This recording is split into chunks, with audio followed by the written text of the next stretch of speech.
Sanibona nonke babukeli emakhaya, welcome to my YouTube channel. Uma Ngcobulo, uma Pholoba, uma Shiya Mahlanga sazoshumayela, ufuze fulela unyuso. Babukeli sizochaza ngaleli phupho leli mawuphupha ugcoba ibovu.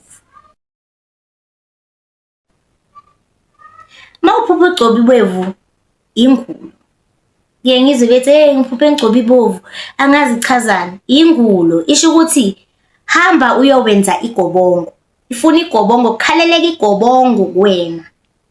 Usuku unobizo lakho, usuku unesiphiwo sakho ophiwe sona.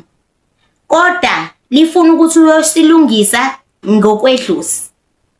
Ufaka ibovu, mase uqedile uyaligeza ngendlela yakhona ngembuzi. Mase uligezile makukuthi bafuna ukuqhubeka uthwase. Uyothi ke masulele ebusuku uphupha ufake umcako. Lo mhlophe. Ilapho ke bese bekubonisa indlela.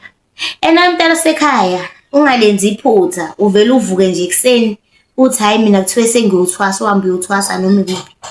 Abanye abantu bagangile la eminyango bazokwenzele umrivithi into engekho. Phinda ucele lona ukuthi mali kubonisa ukuthi uzoya kuphi, kumele uyothwasa kuphi. Ucela ama direction, ucela indlela. Ngiyabonga babukeli, ungakhohlwa ukulike, subscribe and comment. Nibe nosuku oluhle.